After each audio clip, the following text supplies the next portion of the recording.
Hello, PBO people. Welcome back. We are here for your Week 5 Power Rankings. Week 5 Power Rankings are here. It's me, Kowtow. I'm not soaring. I'm not. And this is Aiden joining me today. Hi, hello.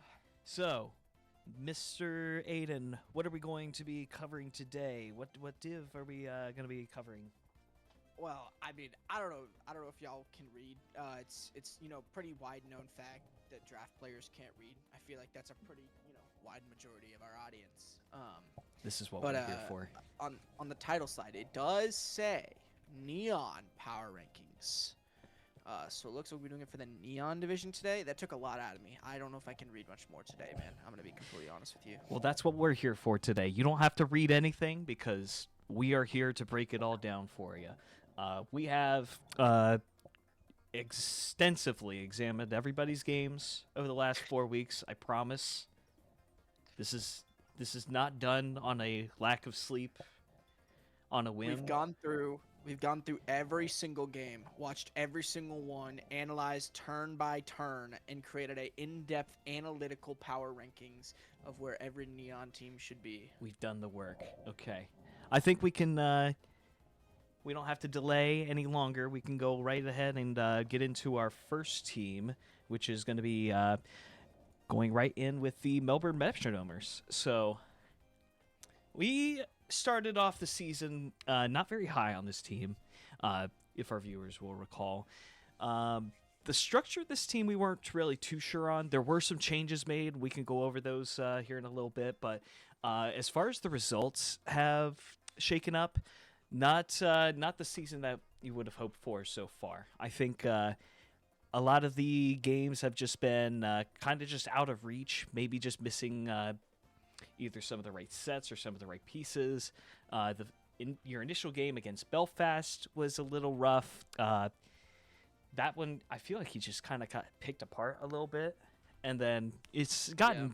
I think it's gotten better as the season has progressed and you're leading into a... kind of a less rigorous second half of the season, so I think there's some upside for you still, but somebody's got to be at the bottom, and the only 0-4 team in the entire division, I think this is just the spot that we have for you here, but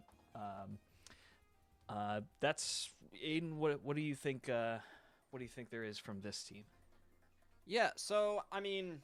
Looking at some stats from a couple different things on your team, like your first round pick, your Terra Urshifu single strike is 3-3, and I know from looking at multiple other teams' experience of my own, out of your first round pick, you want to see more kills than you do deaths, like 99% of the time, and especially something from like Urshifu single strike, which is so good at just terroring dark and hitting things really hard that isn't a fairy type.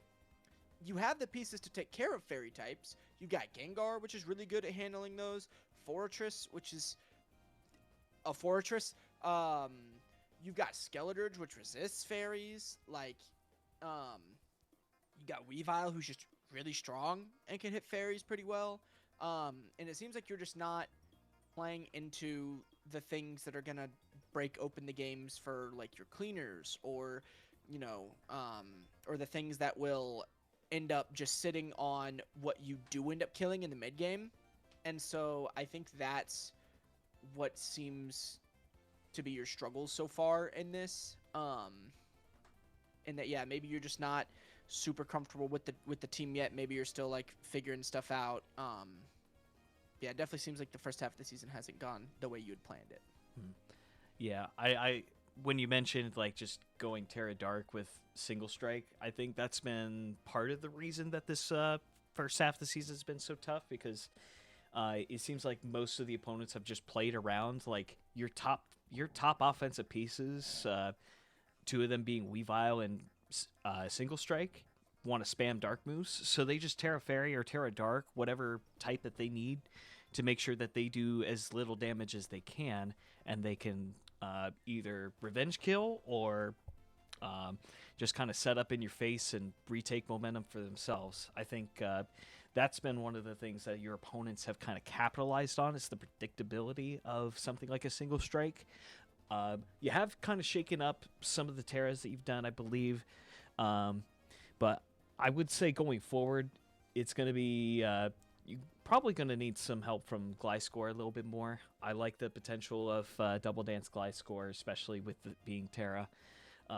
I think we've seen that guy already have some good results, especially in some of the higher divisions this season alone. So I don't think the season is lost necessarily. It's just going to be much more of an uphill battle than a lot of the other teams that we're going to have to talk about later.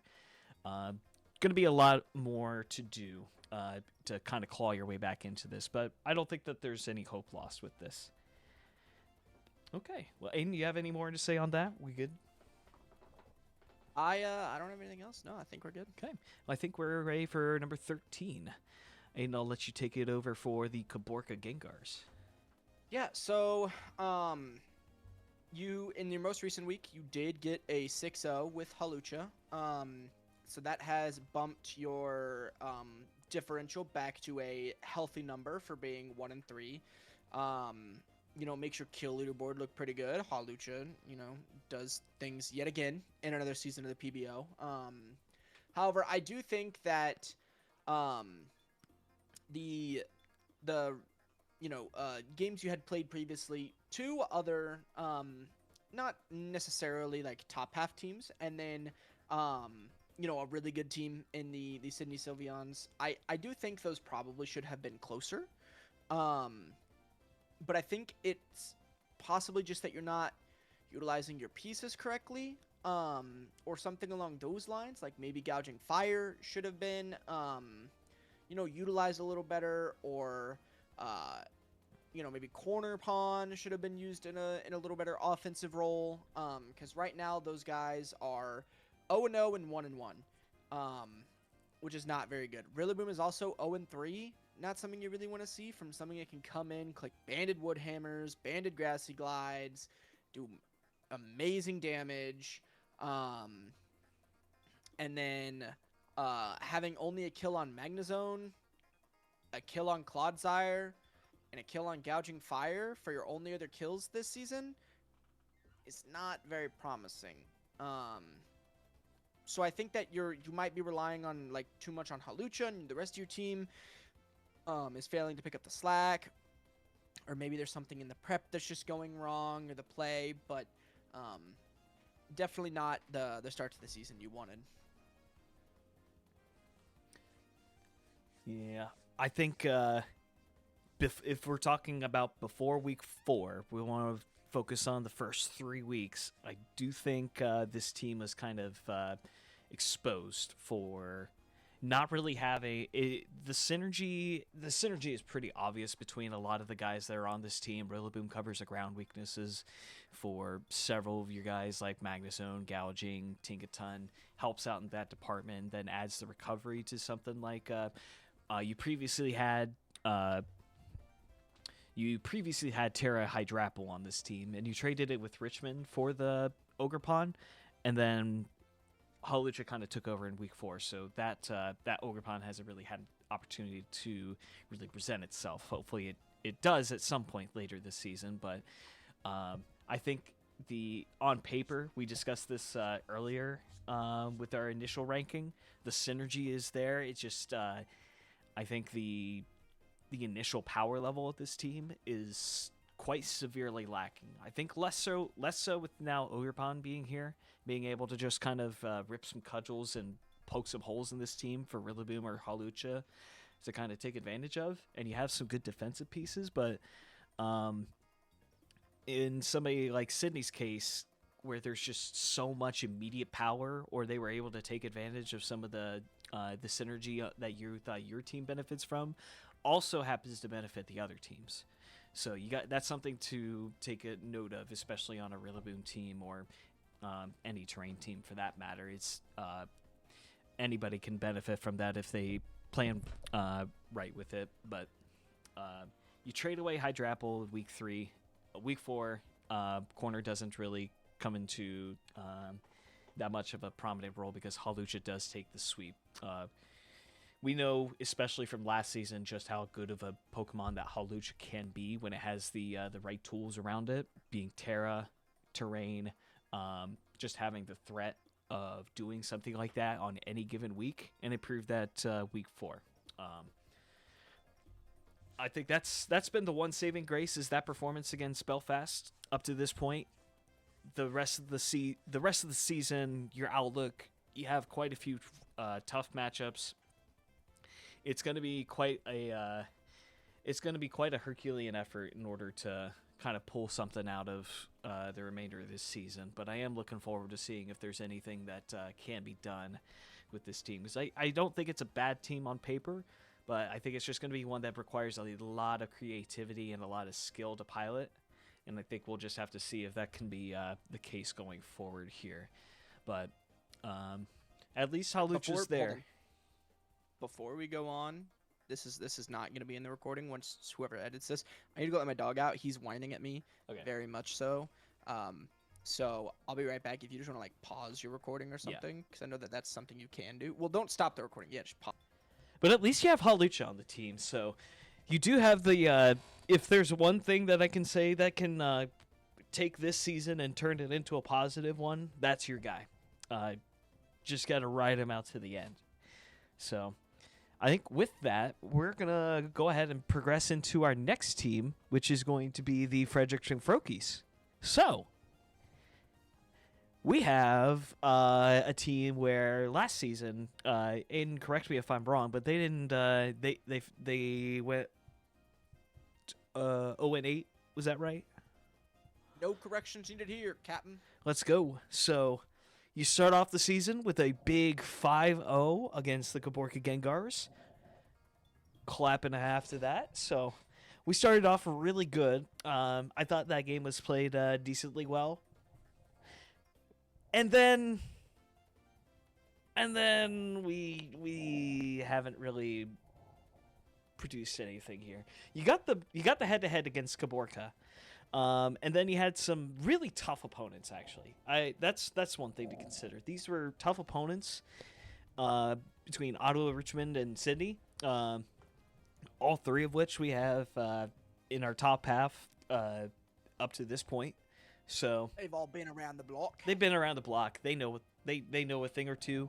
So there's no real shame in this. You get more experience with this team, and hopefully you kind of learn what works, what doesn't, what you can and cannot rely on. Quite a few transactions have been made with this team, dropping some pretty key guys. You drop the Hoopa Unbound. Let's see. You get Terra. Most importantly, you dropped the Froakie. I don't know. Drop the mascot. Man. Well, one of my big things is like, yeah, you got the Terra Fenzandipiti, which I think there's obviously some sauce to that guy, but not many people know about it. But you got kind of owned by the Raging Bolt in your most recent week in week 4. Not uncommon to a lot of teams that Sydney has played this season. So no real shock there. Richmond kind of, I believe they kind of brought the game back with Dragonite and just kind of took over from the spot. And then you go into Ottawa and Terra Moltres just Terra grounds and kind of wins from that point. And I think the team that was brought was just not really prepared to face that kind of Terra setup. So it's understandable the position that you're in at this point. I think could be some refinements made. I think we've seen a lot of the same sets week in and week out, and I don't know if those are, if there's the saying of it, if it ain't broke, don't fix it. But I think there could be some fixing that goes on, specifically with like you've been using this Kilowattrel set a lot. It's like lead, focus sash, and you're setting electric terrain or tailwind. I think Kilo can be used for more things than that. I don't know how much you've used Kilowattrel in the past, but I know that when where it shines is being able to just pivot on stuff, revenge kill stuff with this strong electric stabs. Maybe sometimes miss hurricanes, but when it does land hurricanes, hits me in the gut, they hurt pretty bad. And I think using Kilo as more of a support role, it can work. I think Clearix has displayed that electric terrain is something that can work in certain scenarios, specifically with his Pinkerton setup. But I think manual terrain with Kilo, manual Tailwind, I think it's just a lot of investment in a guy that's not bulky in the first place. Whereas you could be getting some immediate damage from either revenge killing with Scarf, putting a life orb on there, or just boots to enable the longevity of it. Maybe run like a Roost set, Volt Absorb, kind of shut down an opponent's electric type. That's just one thing that I've noticed as the season has gone on, but I'm still a huge fan of this team. I think it's much more capable than the results that have been put up. But I think that the rest of the schedule is just going to be a little bit more. I think it's going to be along the same lines as the start of your schedule. You're going to see some good teams. It's going to take a lot of innovation to kind of put yourself over the hump in order to progress yourself into a playoff spot, because that's still attainable in the position that you're in. I think you just need to keep it simple and just use the good qualities of your mon to the fullest extent. You have some really good stuff, and I think if you just put their talents where they're at their best, I think the rest of the season should pull through for you. What do you think you got on this team? Yeah, the Tailwind, Wind Power, Kilowattrel set, that was cute. I think it could have worked if you had clicked an electric move to utilize the charge that Wind Power gives you. Unfortunately, you did not. So like that, that's what the professionals in the business call burning the rice. And so I do think that Kilowattrel just simplifying what it does, Volt Switch, Hurricane, Thunderbolt, last move, right? With like Choice Specs or Life Orb or Choice Scarf or something along those lines, letting it do what it does need to do, and then letting the rest of your team work around that, is probably what's going to be your recipe for success. Just taking things like Great Tusk and, throwing on, I don't know, Choice Scarf or Boots or AV and just hitting things super hard, spinning when you need to. Curum running like, I don't know, Sub could be cool one week. Or maybe you run like D-Dance and run Physical. There's plenty of things you can do that are along the lines of simplicity that these mons already do. And then just leaning into those roles, I think will help you a lot in getting this team to where it needs to go. Because this team is one of the upper echelon in the division in terms of like structure and what it wants to do. Roster quality's there, yeah. Yeah, the roster quality is here. It's just a matter of letting all of your pieces work the way they want to, right? You're not gonna throw an offensive lineman out at wide receiver and be like, I need you to run past this cornerback and catch a touchdown. It's just never gonna happen. So just put the pieces where they need to be. Simplify your game plan, and I think that is going to massively increase your chances of winning every week, especially against some of these tougher opponents you've got coming up. Yeah. By the way, that was a sports reference for those of you uninitiated. Oh yeah, that was a SPORTS reference. For all of you Americans that are somewhat familiar with the sport football, that's what that was. For all you non-Americans who aren't familiar with the sport of American football, I apologize. I just spat a bunch of gibberish at you, and I'm not going to explain what any of it means. That's what we're here for. Okay, we'll move on to our number 11 team. we've got Zarude Sandstorm coming up here. And Aiden, if you want to lead off with this, kind of give some thoughts on how things have gone. Yeah, so unfortunately, your last match, you led off with Deoxys getting crit killed by a knockoff from an Orgerpon. That was very unfortunate. Yes. I also think that on this team in specific, you have two very expensive Pokemon that are Terra Captains. Both really want to Terra when they're put into the spotlight. That is a lot of points being taken up on your roster. And I see like a 4-point Chinchino, a 6-point Rotom, a 7-point Amoonguss. I feel like those could be other things, right? And I think in your game plans and in your play, it's shown that like you kind of want both to Terra, but they can't. And so you kind of end up having to choose one or the other. And then it's either they prepped for the right one or, you know, they didn't, right? And a lot of the time it seems like they've prepped for the right one. And then your game plan just hasn't gone the way you wanted it to. So they haven't been super big losses. They haven't been super, you know, tight losses. But I do think that you just haven't used your pieces to the fullest potential that they could. And I think it's shown a little bit. Yeah, a lot of the results from these games, I think the first 2 weeks were a little closer than a 3-0 loss can show, because you had I'll say a pretty darn good performance against one of the top teams in Sydney Sylveons week 1. Just kind of got a little bit of a talent diff. They just had a little bit too much firepower to deal with, and just it was a little hard to overcome. But we just move on into more of a matchup differential going against the Rain team. That one was a tough matchup to deal with.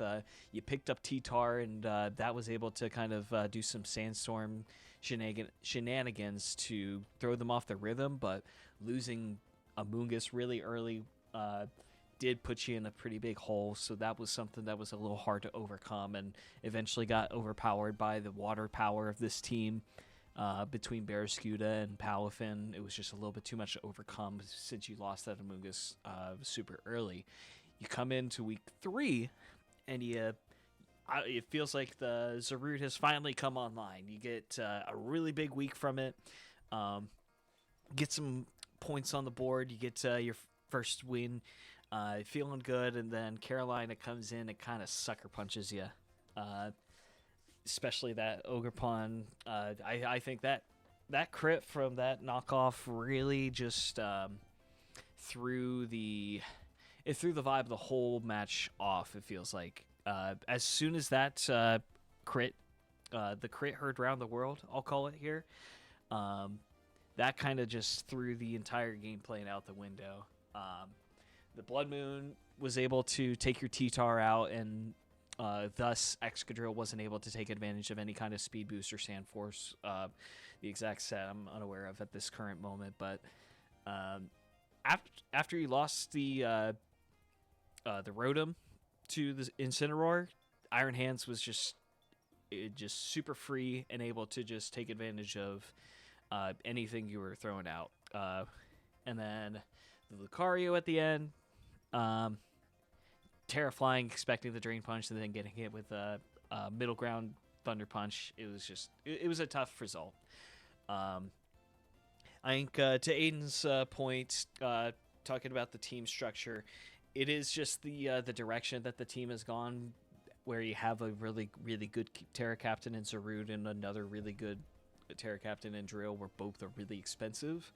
And I think looking back at the season, the first half, the game plans have been kind of pulled in two different directions, where when you did pick up T-Tar, you more committed to the Excadrill line, and some of these guys don't necessarily work in that vein. I think Moltres is kind of hard to fit on that kind of play style, whereas Zarude wants to go in a different direction and play more of a slow ball, bulk up, kind of take over the game more slow than Excadrill likes to go in. So when you have those two game plans that want to go in the two different directions, it's hard to find really the piece or the line that gives you the best chance of winning. And I think that's one thing that's been difficult to kind of find this season. Hopefully that's something that becomes easier as the teams kind of more simplify with their kind of their team structure, leaning less away from the immediate power of the Carolina Cetitans or the East Coast Krooks and the Rain team, and you get more to these simple structures of just your standard balance.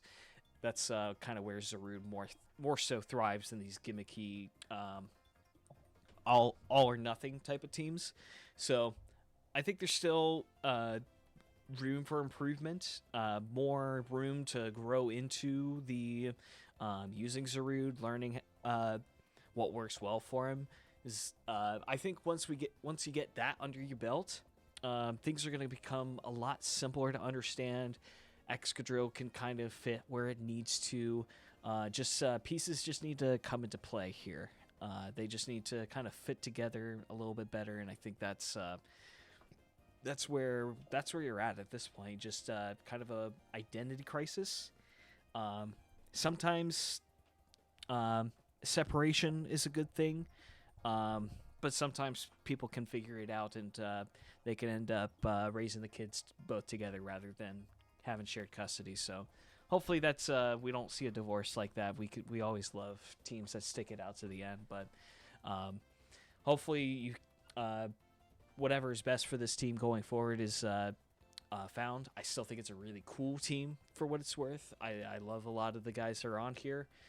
Just needs to provide results, give the results through the rest of the season. But have a lot of optimism personally. So we'll see where this ends up towards the end of the season when we come back for the next round. But I think we can move on to our next guy. Our next coach will be the BC Pyroars. PZ Pyroars. The PZ Pyroars. Well, we had a pretty good start with the Kelowna matchup. This is the Terra Electric Haxorus game, if I remember correctly. Yep, there it is. 5 kills. Indeed. So that was a fun one to watch. I think everybody in that comm just forgot that Mold Breaker was a thing, and just proceeded to just destroy a lot of the structure of the Kelowna team. And we're like, okay, we might have something here. We might have a pretty good season on our hands. And then it just starts slipping one after another. Matchup into the Porygonz. Kind of got owned by backs. Zarude came and showed up week 3. That was a Psychic Seed. Zarude was able to just live everything, and then the Grand getting slept on turn 1 on effect for Amoonguss. Great moments. Maybe not on your end though. They're great moments for as a spectator. I appreciate those. So thank you for providing that moment. But going more into some positive stuff, I think we've seen that the team has been it works pretty well. I think all the pieces that you have kind of done their job. I think Torn has Torn really only come. It's come to 3 games. Okay. I think.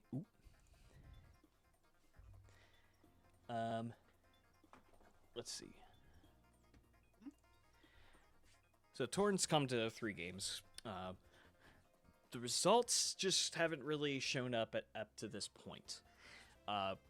Some pretty tough opponents right after once you get into week 2, 3, and 4. Not easy games by any stretch. I think the rest of the schedule is actually going to favor you a little better. I think your team structure will work into a lot of the teams that you have remaining on your schedule. it's just going to come down to can you find the right lines? It's going to be like are you going to be able to pilot everything's in your hands. Are you going to be able to take matters into your own hands and pilot your own destiny into a positive get yourself into a 5-3 scenario, 4-4, somewhere in that ballpark, and put yourself in the playoff contention? Because I think it's definitely doable during the rest of the season. We'll just see who takes the spotlight. If it's Haxorus or if it's some of the other guys on this team. Your Terra Enam wants to start making some appearances. I just feel like it's just missing that extra special sauce. Like everything's here, everything makes sense. It should be like it should work. We just haven't seen it yet, and it's a little hard to explain. But I think there's there's a lot of optimism. That box combo. It's that box combo, no sly extra toast. Yes, but they didn't give you any cane sauce. Exactly. There's just no cane sauce yet. Like you have, There's just once you get that cane sauce, I think you kind of cruise from there. You're going into Belfast. I think you have the good pieces to beat that team, specifically like your Mamoswine, and you have it. I'm sure that there's some Terras you can fit onto Hax and Enam to take advantage of what they're gonna plan on bringing, and then you're going into Clonbrook. Sydney's gonna be a tough matchup. I think that's just going to be. That's going to be the broken record that we have for anybody that has Sydney on the schedule. More to come on that. You fight Sydney, prepare to lose. I'm just kidding, but no, anything is possible. This is Gen 9 drafts. We're talking about the most volatile format. Crit, freeze, para, sleep. Yeah. And do you have anything else you want to tack onto this? Anything you want to add? I mean, it's kind of the same broken record as the team or two ago. Your team structure. It's really good. I can't bash on this team much at all. 2 great Terra captains, bunch of pivots, good defensive profile. Like, the whole team's pretty good. You started off great, and then they didn't give you any cane sauce, man. I think that Raikou stole all the cane sauce from the week 4 match. This goddamn Raikou, man. It just wouldn't go away the whole game. It was just there. It was just revenge killing everything, and then it just decided to win the game. Cup, man. But you just got to get back on track. Use your pieces where they need to be. I think utilizing Enam Terra a little bit more might benefit you. I understand that like Hitmontop is removable, but you also have Tentacruel, and I think this thing has been brought to like 2 or 3 games. It's been brought to 1, 2 I think games, Screamtail and it's should died also both times. Yeah, I think Screamtail and Scizor should also make some more appearances. They're matchup dependent a little bit, but just utilizing like Encore, T-Wave, those are some moves that could. When it comes to like the luck side of things, everybody that plays this format knows that luck is always going to be a factor. It's almost a given. So anytime that you can take kind of influence that luck in any kind of way, Screamtail is something that is just clicking T-Wave and Encore, like being in defensive Rocky Helmet. Those are things that you can just bring if maybe you have 5 on the builder and you can't figure out what else you want to do.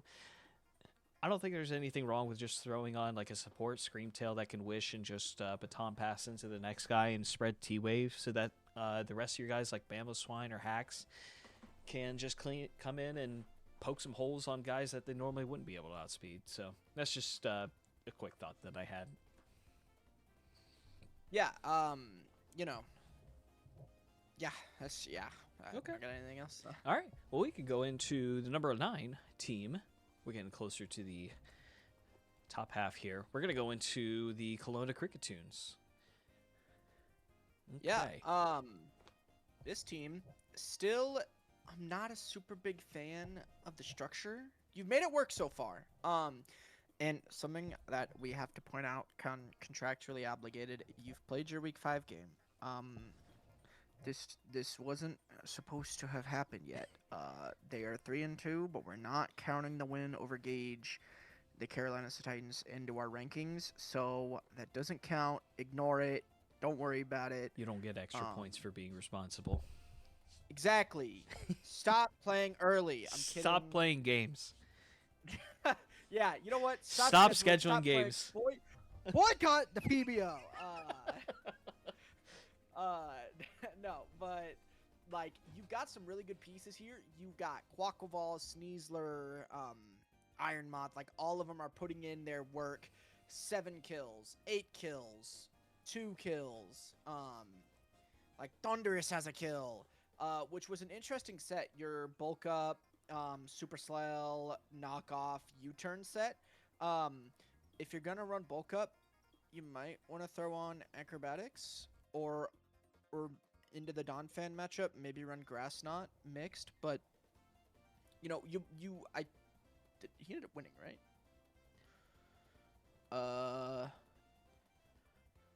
Am I a liar?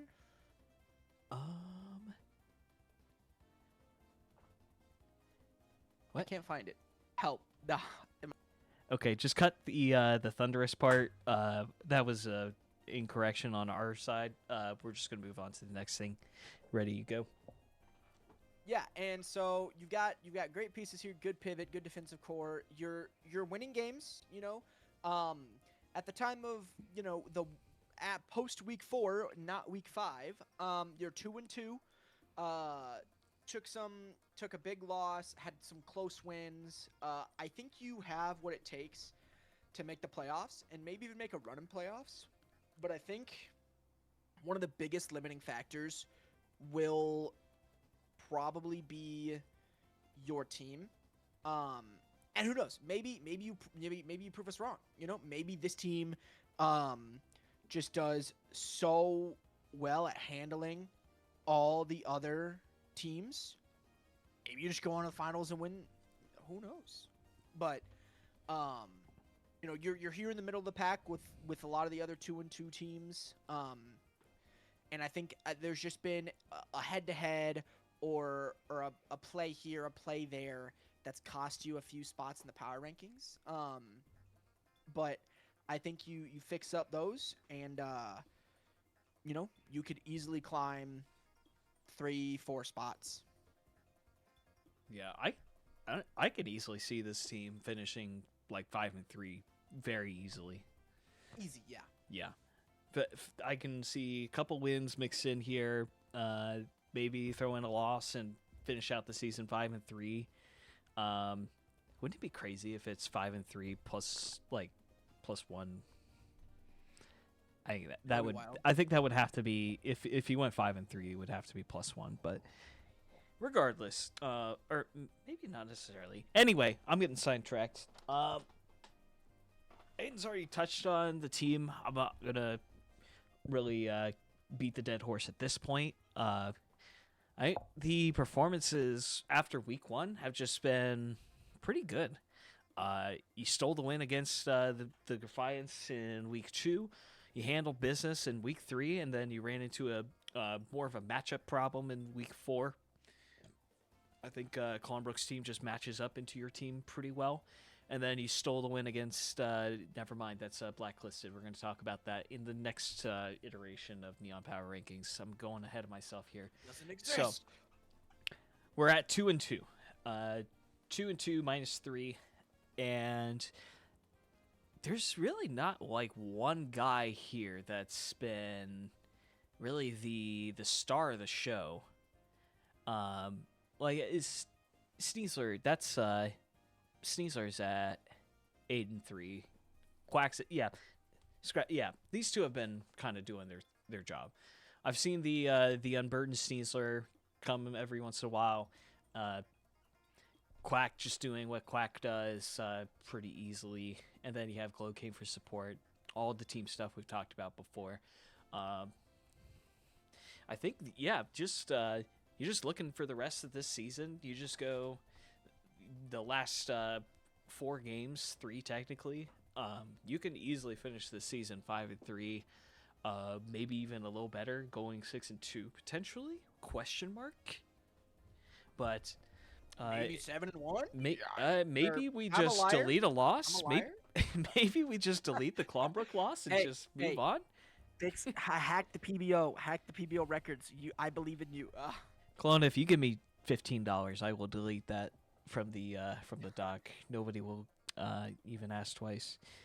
Okay, but yeah, good performances up to this point. I think there's good potential for a strong finish of the season. We'll see if there's any movement from this spot when we come back to you in the next one.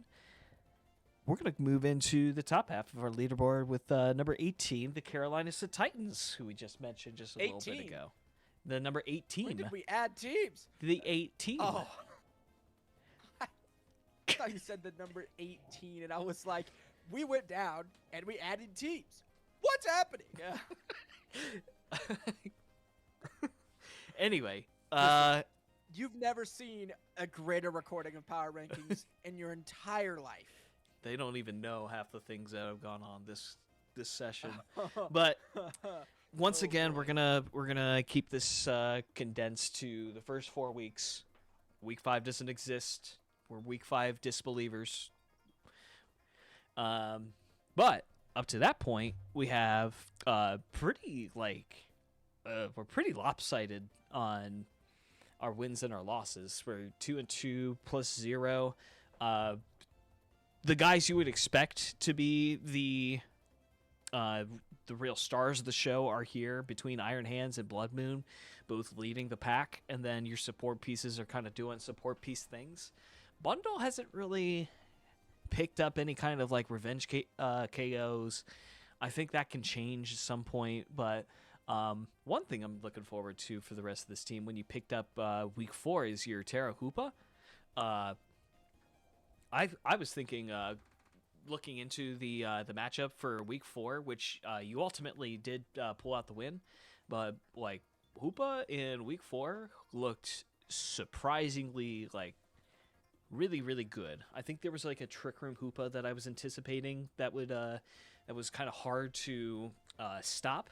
And I think that can take place during the rest of these games. This is another situation where I can see this team potentially just winning out the rest of the season and finishing out with a record of like 5-3, as we mentioned before. Potentially some like 4-4.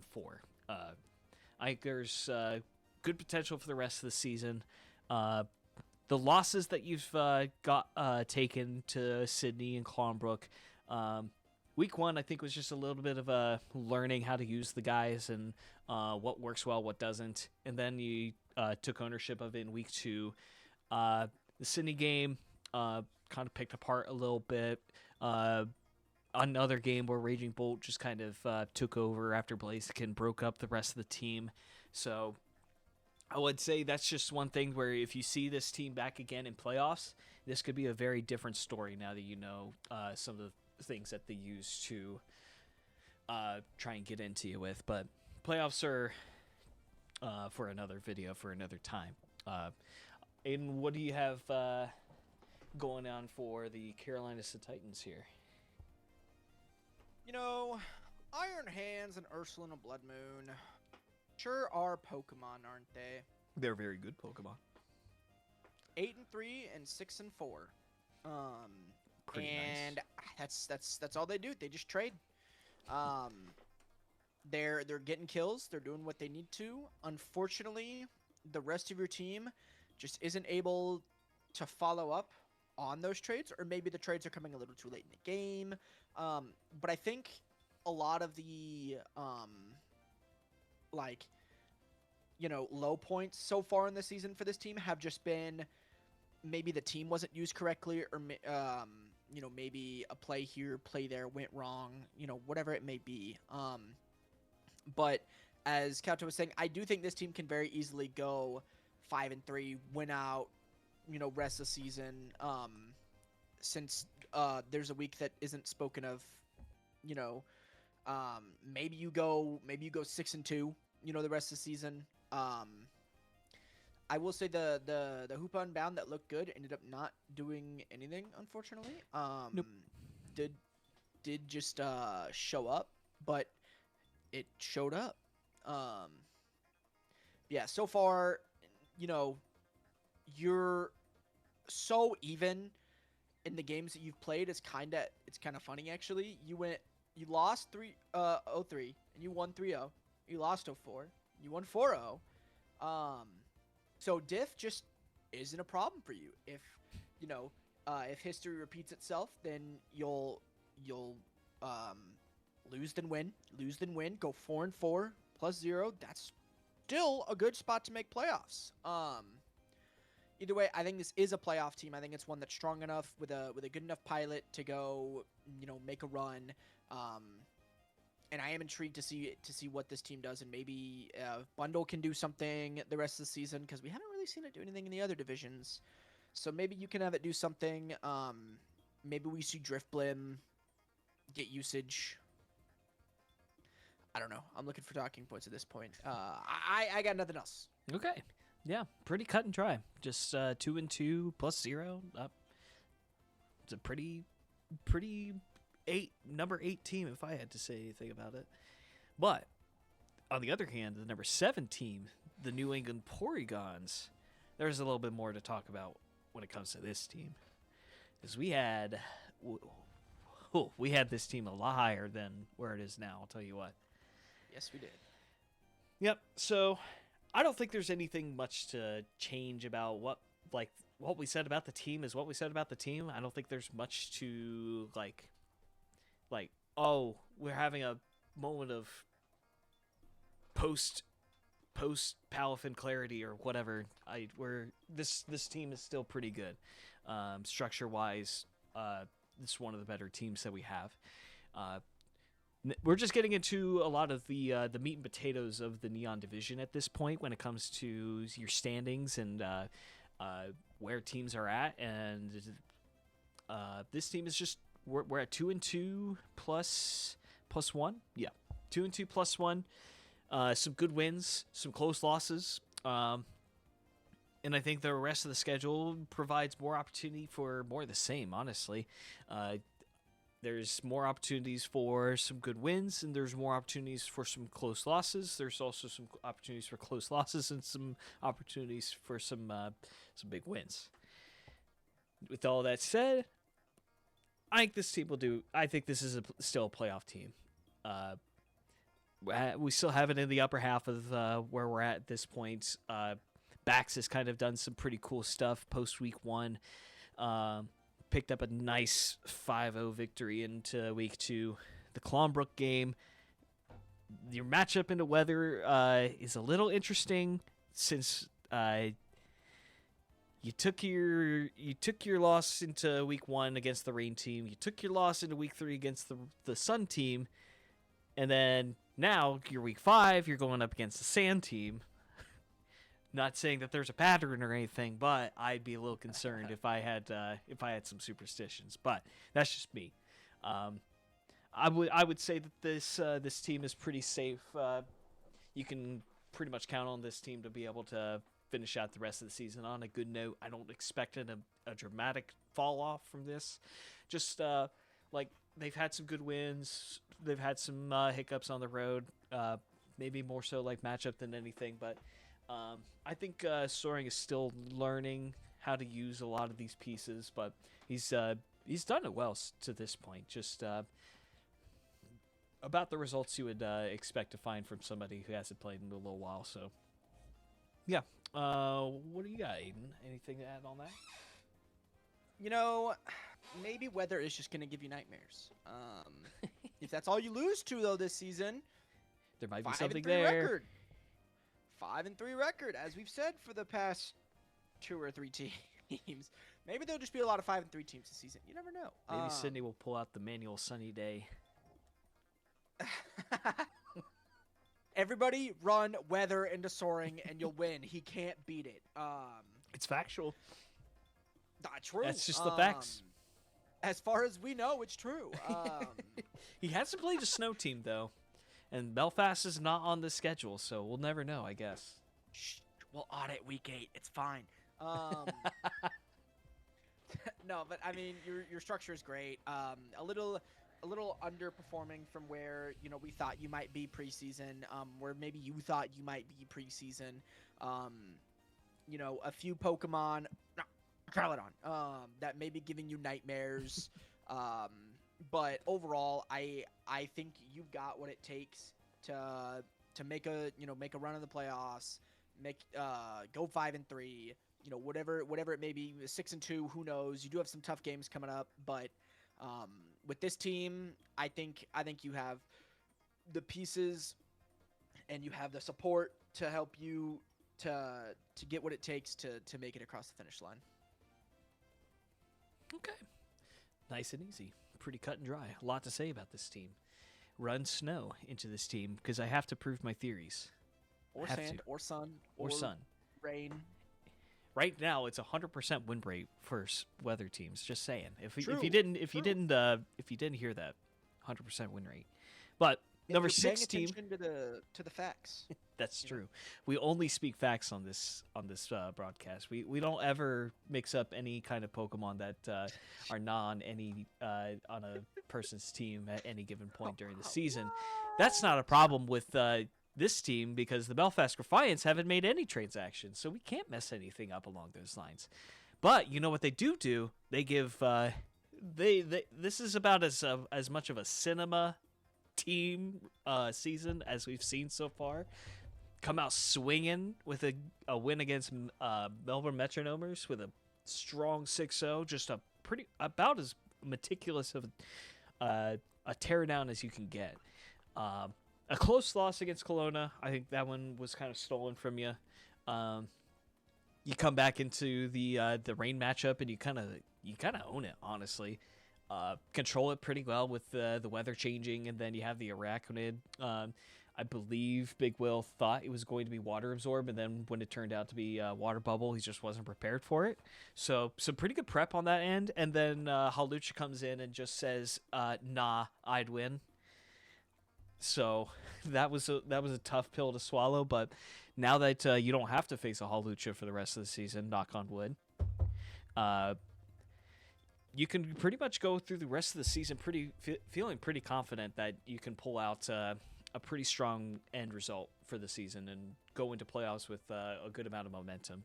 A pretty balanced remainder of the season as far as your matchups go. Some pretty strong teams structurally and just as far as results go, how we think that things are going. The team itself that we've had, it's been pretty well balanced. There's not really been one like shining star up to this point. It's just been a lot of like creative uses with a lot of these guys. Everybody's been doing the work that they need to in order to give you the wins that you have, and then when it's pretty hard to put in some stats when Hawlucha comes in and just enters the chat, so that one is just a little bit of a blip on the radar, but I'm expecting some good stuff from this team for the rest of the season. I guess the running bet is like, will this team make any transactions going forward? It would be respectable if they didn't. It would be respectable if they did. Just whatever you think is best for your team to put yourself in the best possible opportunity to win, that's what you do. This was not a team that we had very high opinions on early on, and I think you've proven that you know how to use these pieces to exploit your opponent's weaknesses. So as long as you're able to do that, then more power to you. Good luck for the rest of the season. But that's all I've got. And what do you want to add on there? As long as you got a free win against Soaring Flying, that's all you really need in this league. No, but I mean, you're some good wins, some a big loss. Everybody gets Hawlucha. It's almost like the rite of passage into the PBO. If you don't get Hawlucha, you're not a real PBO player.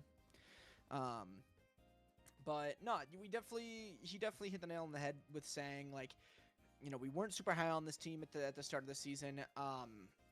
If we were just basing this ranking off teams, since no transactions have made, this would definitely still be in the lower half. But you've made it work. You've prepped well. You've played pretty well. You just got to keep doing what you're doing. And yeah, if it ain't broke, don't fix it. And I think that's probably gonna be the motto you live by the rest of the season. So I'm excited to see how the rest of the season plays out for you. You've got an interesting little last half, fairly easy one from where we've placed the teams so far. But obviously, no win is a gimme. Any team can win any day. But yeah, I'll be excited to see how this team does the rest of the season. I'll be in that boat too. If it ain't broke, don't fix it. What a good motto to live by. And I think that's a good motto that our number 5 team likes to live by.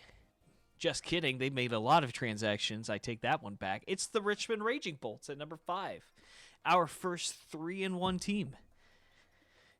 Our first real 3-win team. Aiden, what do you want to say about this team to get us started?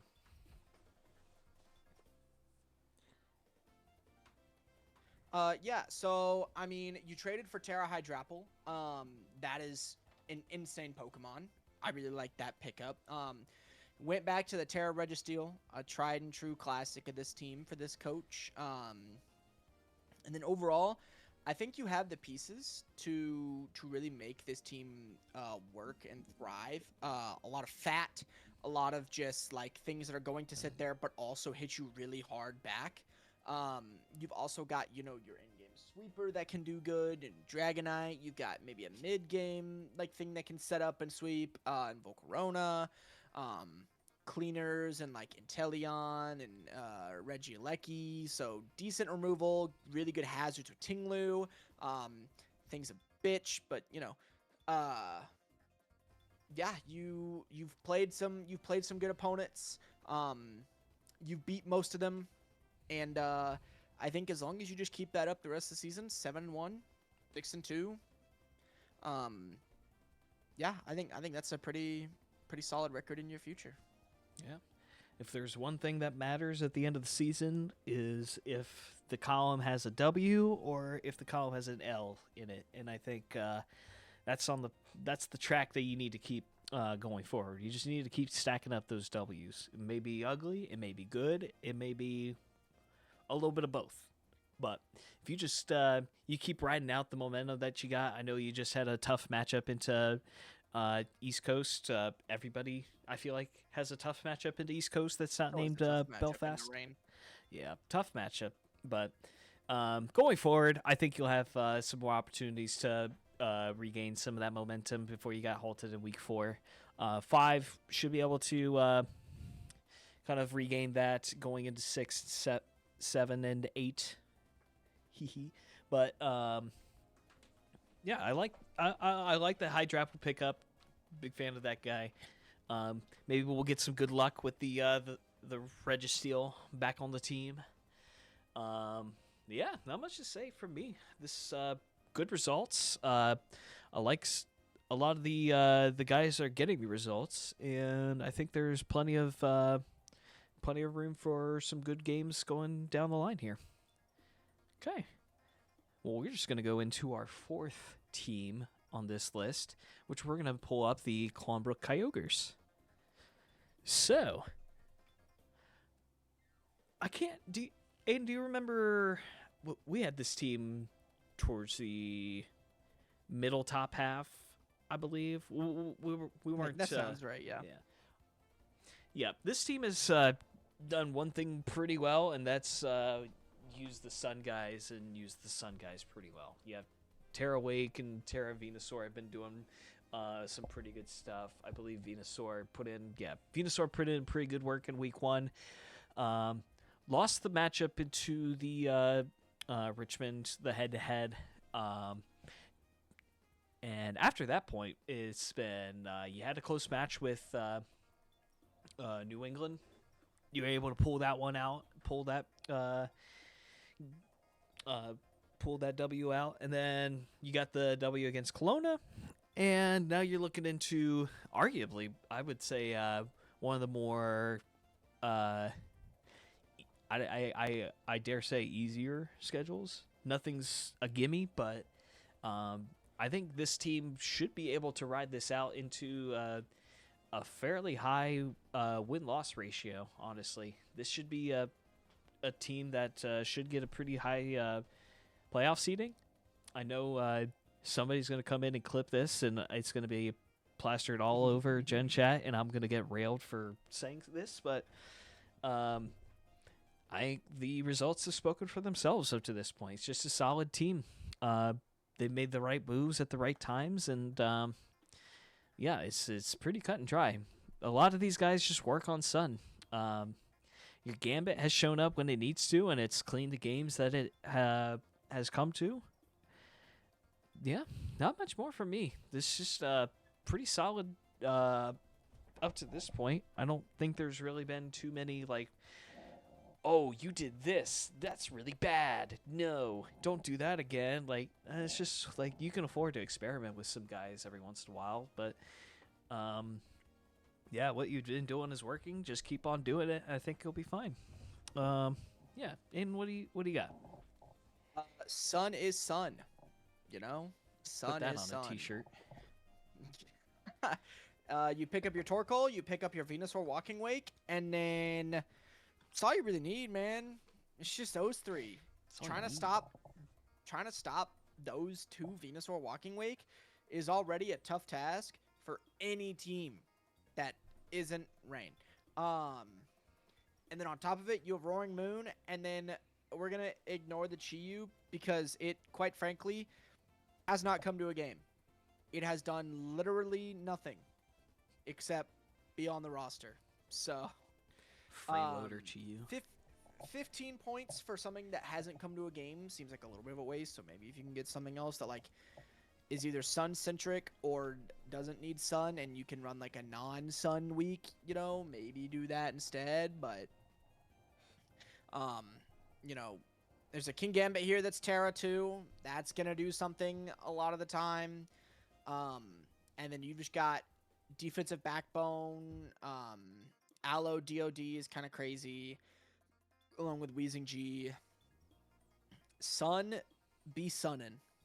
Sun be sunnin'. That's all I gotta say. That was my Sun be nickname in sunnin'. high school. Yeah, but just keep. Of course it was. Maybe it's the red card Mimikyu that's been the superstitious You're part so of this right. team. Okay. So right. Well, we've got our next team, which I believe is the Ottawa Donphans, at our number 3 spot. And you want to talk about this team a little bit? Give some insight onto their season?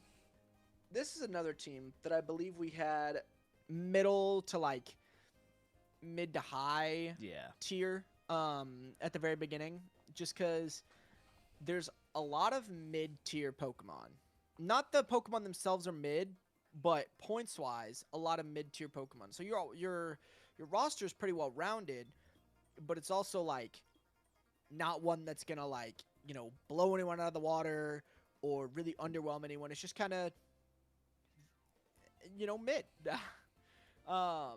But you've been making it work really well. Besides your one close loss week 1, you have not dropped a game since. I would like to see a little bit more usage of Goldtrace. I think that thing is insane. I know it's 5-1, but it's 5-1 in 2 games. And if that doesn't show you how well it can do over like 4 games, then I don't know what stats you're looking at. I think that would make it kill those are pretty good stats. 5-1 puts you on pace for 10-2. And it's Terra. Like, that thing can do some major damage. You busted out the physical Moltres to combat the Quiver Dancing Volcarona earlier in the season. So that was really good. But I think that if you just use this thing as, like, maybe you just lead it. Maybe just lead it. Weakness policy, agility. Eat one super effective hit. Set him in subspace. Maybe you just sweep. Turn 1 sweep, 6-0. You never know. Unless you're facing red card Mimikyu. Then maybe you have to do something a little bit different. But I mean, other than that, this team has been doing really good. I don't really have anything else to say other than just keep doing what you're doing. It's been working clearly. So if it ain't broke, don't fix it. There you go. Yeah.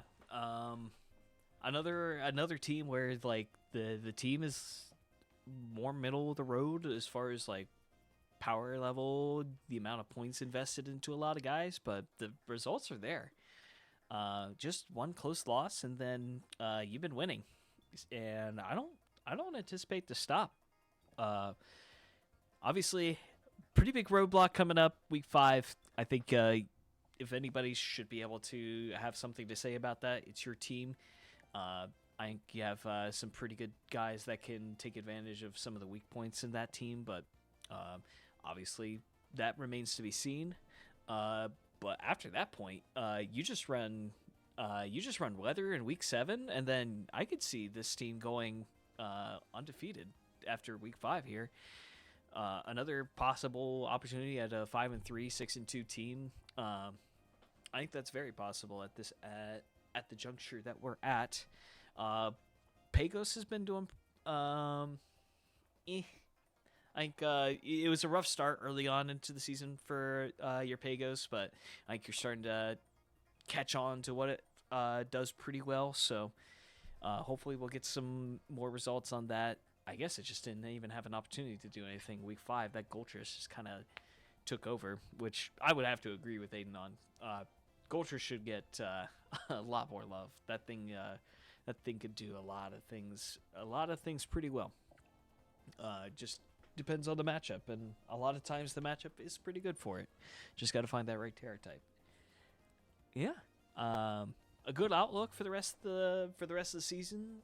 There's a reason that they have been doing so well. I think they just they understand the guys that they have and what it takes to win games, and they've been doing it. So, looking forward to see what comes out of this once we get into the second half of the season, and that will lead us into our number 2 team. We're going to be talking about the Rain team, the East Coast Krooks. Possibly the most talked about man in Neon throughout these power Possibly rankings. the Big William, Jakar's favorite player. We started off the season with a pretty big win against the New England Porygonz, taking down the preseason number 1. Going into week 2, you get the W into the Sand team. I think that's a pretty big testament over your composure into facing teams that will want to change up your flow and kind of throw you off your game as far as your game plan goes.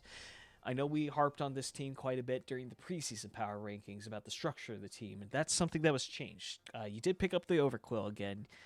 You got Poliwrath, which can run Swift Swim, and then we got an Iron Crown to kind of hone in on that more defensive Terra type, or not Terra type, but Steel type that can go alongside of our Archaludon to function more as a Steel type to resist Ice when your Waters want to just be more offensive. So I like the additions here. You're pretty clearly just going in on your 15 turn plan, and it's proven to be pretty effective for you when it's been able to go into effect. But your 1 week against Belfast, we've already talked about this. Whenever the Ninetales was able to change up the weather and kind of interrupt the flow of the match for you, that's kind of where things were really starting to unravel. Being able to just 1v1 the Palafin, even through bulk up, was just really kind of a hard pill to swallow, it seemed like. And now, through the rest of the season, you take your win against Richmond. I think that was just another decent rain matchup for what it was. And then you got really not a whole lot of top end teams to go up against. I think there will be some different matchup questions that will need to be answered. What guys are good where, but more so just nitpicky stuff that you'll figure out, I'm sure. I think this team has the potential to finish out at with a record of 7-1, 6-2.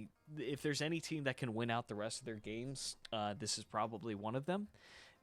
It's really just up to the user to put yourself at the finish line. That's what I got. Aiden, anything to throw on there, tack on? You've been doing great this season, so I can't say anything bad. Not that I was planning on, but the one thing I do want to say is this Barraskewda should probably be higher than 3-1 in 4 games. I think that's fair and easy to say. It is your main rain abuser, and it is 3-1. I understand that Arch has just been kind of taking over games. It's 7-4 right now. And whether that be because people don't prep around the Arch properly, or maybe they prep too much for Barraskewda, I don't know. But I think Barraskewda should probably be higher than 3-1. Overquill might need to be higher than 2-1. I think that thing's a super big threat on your team. A lot of people, they prep for Barraskewda, they prep for Archaludon, Palafin, Landorus, and then they see an Overquill, and they don't prep for it defensively. They prep for, like, okay, well, I need to make sure I hit this, but that's about it, right? I think you could probably catch some teams really off guard with that. And then just next thing you know, you have an SD up, and they're like, oh, crap. I don't have anything for Poison Dark Water Stab. Well, it's not Water Stab, but it's Rain Boosted, so it might as well be Stab. And then next thing you know, you just sweep the game, right? So I also think something that I've seen from you is maybe preserving the Pelipper a little bit longer in some of these games. You kind of let it go down pretty early, especially week 1. And then I think most recent time was week 3, maybe week 4, one of the two. We let it go down pretty early. Try to preserve that a little bit longer. If you even have the slightest bit of doubt that something has an electric move, just swap. Because Pelipper will just die. But yeah, other than that, I ain't got nothing else to say. You doing pretty fucking good. Yep, pretty good up to this point. But I think we can agree that there's been one team that has done just a little better. Maybe just a little better. Maybe just a little better. And I think that team begins with a S and ends with an Indie Sylveons. I think we don't need to talk about number 1. I think power rankings are over at number 2. I don't actually know. Yeah, we could just cut it there. We could just finish the recording. Yeah. All right, there's not a whole lot to talk. Okay. All right. We'll see you guys post week 8 for playoff power rankings. And, Thank you guys. Thank you guys for joining us. Okay, are they gone? All right. So now the real ones are listening. Welcome to the second half of the video where we spend a whole hour talking about this team. Okay, quite the opposite, actually. I don't know how much there is to say. Like, this has just been this has been the Raging Bolt show with appearances I have from. one thing to say. Okay, go ahead. I'll let you. One thing I have to say, Sydney, for the love of fucking God, stop sacking your fucking Blaziken for 0, bro. Holy shit, you've let it die for nothing, like twice or 3 times now. Please stop. Please let the Blaziken live for 1 goddamn second. I beg of you. Hey, if it ain't broke, don't fix it. If it ain't broke, don't fix it. Like, as I was saying, this has been the Raging Bolt show, with appearances from Blaziken, Darkrai, and occasionally Landorus. This has been, dare I say, why is this guy, like, this guy was in Crystal? Probably picked up a thing or two from some Crystal players. Yeah, good showing so far. Good cookie for you, as a wise sensei would once say. But you've taken care of business up to this point. Congrats or whatever. Like, why is your diff only 15? You should be like 30. This seems just pub stomping, and we're still just saying, bro, come on, do better. This is what I meant by the second half of the video. We've got so many more insults to throw at this guy. Dude, I could do this all day. Well, as far as like the details of the games go, like this has just been pretty in control all through all 4 weeks up to this point. The teams that have been played, I won't say like are like towards the top end. So maybe if you're trying to nitpick on some stuff, maybe you haven't played like the cream of the crop as far as Neon goes. But I think the second half of your schedule will definitely start to see some more. Still just as easy. No, no team is a gimme. No team is a gimme. This is true. So, I am anticipating that we'll see more the same from Sydney. We'll see some good results. You are on pace to tie the differential of a team. A team that was set by a team that was in Crystal last season. That was piloted by somebody that I know pretty well, but very ugly. I can't and think the worst draft player I know personally. He's so ugly. I mean, but who knows? Anything can happen. Maybe he gets struck by lightning while delivering a pizza or something. I don't know. That would be potentially a better fate than what Raging Bolt will do to their team. So I'm kidding. So I'm being a little harsh with the Crunchy, issue, if you take anything away from this, just do your best rain dance, and hopefully you get a forfeit. Hey guys, mod team, I haven't heard back from Sydney in a few days.